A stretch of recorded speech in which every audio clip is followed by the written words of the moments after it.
देश दुनिया की इस सेशन में हम आज आपके सामने लेकर आए हैं आज का सबसे चर्चित टॉपिक और सबसे ज़्यादा ट्रेंडिंग टॉपिक, जो कि है यूसीसी यूनिफॉर्म सिविल कोड यानी कि समान नागरिक संहिता।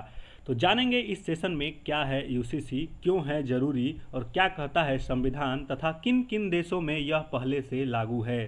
तो दोस्तों, जैसा कि आप जानते हैं यूसीसी बार बार लाने की बात की जाती है और यह बार बार आप नाम सुनते होंगे। कभी कभी विधि आयोग ने इसे गैर जिम्मेदार ठहराया था पिछली बार, लेकिन इस बार विधि आयोग क्या कहता है इसको बारे में भी हम जानेंगे। तो शुरू करते हैं अपने इस छोटे से सेशन को।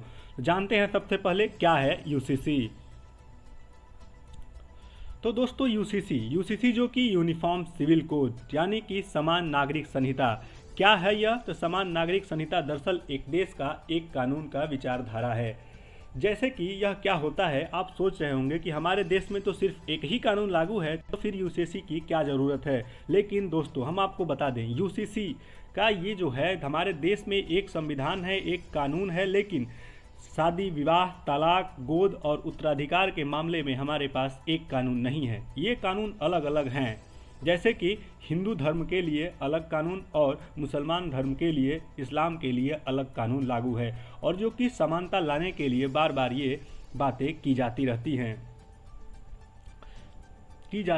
हैं। तो क्या यह आ पाएगी या नहीं आ पाएगी, इसको भी हम जानेंगे। हमारा जो अगला टॉपिक है इसमें देखते हैं क्यों है ज़रूरी यह हमारा यूनिफॉर्म सिविल कोड यानी कि यूसीसी ज़रूरी क्यों है, जो बार बार उठता है और शांत होता है लेकिन लागू नहीं हो पाता है।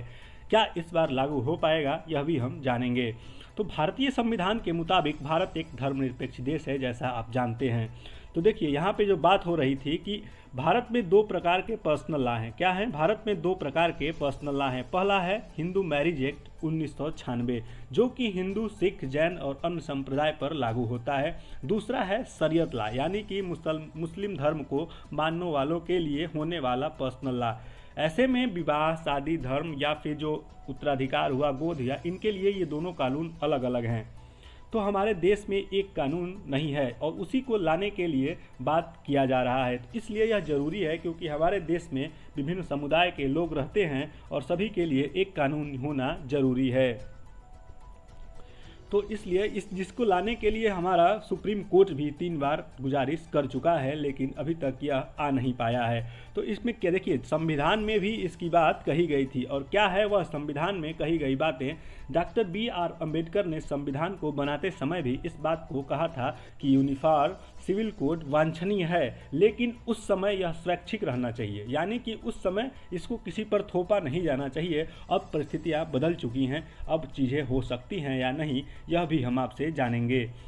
तो संविधान के मसौदे के अनुच्छेद 35 को भाग 4 में राज्य के नीति निर्देशक सिद्धांत के भाग के रूप में जोड़ा गया था, जो कि भारत के संविधान के अनुच्छेद 44 के रूप में वर्णित किया गया था। देखिए, यह संविधान में भी बात को कहा गया है। कौन कहा है? तो BR अम्बेडकर ने भी कहा था कि उस समय यह जरूरी नहीं है, लेकिन यह राज्य के ऊपर होना चाहिए। नीति निर्देशक तत्वों में जोड़ा गया, यह मतलब कि राज्य की जिम्मेदारी होगी कि वह समान अपने संबंधित राज्यों में समान नागरिक संहिता लागू करे। तो इसका जो अगला पार्ट है उसको भी देखते हैं कि हमारे आर्टिकल 24 में क्या कहा गया है। तो भारतीय संविधान के अनुच्छेद 44 के भाग 4 में यूनिफॉर्म सिविल कोड शब्द का स्पष्ट रूप से उल्लेख किया गया है। अनुच्छेद 44 कहता है कि राज्य भारत के पूरे क्षेत्र में नागरिकों के लिए एक समान नागरिक संहिता को सुरक्षित करने का प्रयास करेगा। यह कोड विवाह तलाक रख रखाव विरासत गोद लेने उत्तराधिकार जैसे क्षेत्रों को कवर करते हैं। देखिए, यही मेन बात है। यहीं पे चीज़ें हमारी क्या है कि अलग हैं। हिंदू एक्ट है जो कि पीछे आपको दिखाया, फिर शरीयत लॉ है वो अलग है, फिर ईसाई का भी एक एक्ट था वो भी अलग था। तो इस तरह से इन सब चीज़ों में उत्तराधिकार गोद लेने विवाह तलाक ये अलग है। इसको एक कानून बनाने के लिए इस बात को की जा रही है और देखा जा रहा है कि यह क्या लागू हो पाएगा कि नहीं हो पाएगा, इसको भी जानने का प्रयास करेंगे। तो देखते हैं कि पहले से भी ये कुछ देश ऐसे हैं जिनमें ये कानून लागू है। तो देखते हैं वो पहले से देश कौन से हैं जिनमें ये संविधान यानी कि यूसीसी लागू है।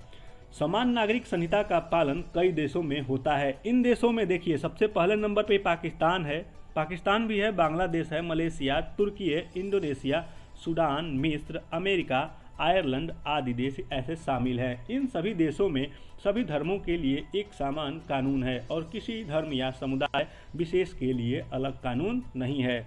देखिए यहाँ तक कि पाकिस्तान, बांग्लादेश, हमारे अगल बगल के देशों में भी ये कानून लागू है। क्या हमारे देश में लागू नहीं हो सकता? इसी चीज़ को जारी करने के लिए, मांगने के लिए हमारी जो केंद्र सरकार है, लॉ कमीशन है, या फिर अभी इन्होंने 30 दिनों के लिए जनता या फिर किसी से भी अपना सुझाव आमंत्रित किया है। जैसे भारत के विधि आयोग ने देश के तमाम धार्मिक संगठनों से समान नागरिक संहिता यानी कि यूनिफॉर्म सिविल कोड को लेकर सुझाव 30 दिनों के अंदर आमंत्रित किए हैं।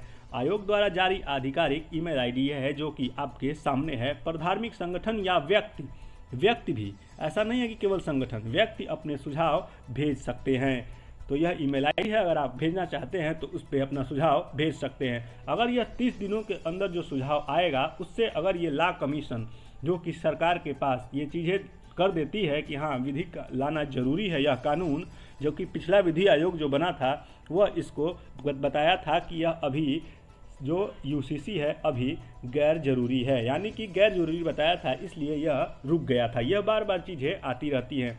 जैसा कि हम आपको बता दें कि जो बीजेपी शासित राज्य हैं, जिससे कि भारत में कई राज्य ऐसे हैं जिनमें पिछले कई बार से ये चीज़ें लाने की बात कही गई थी।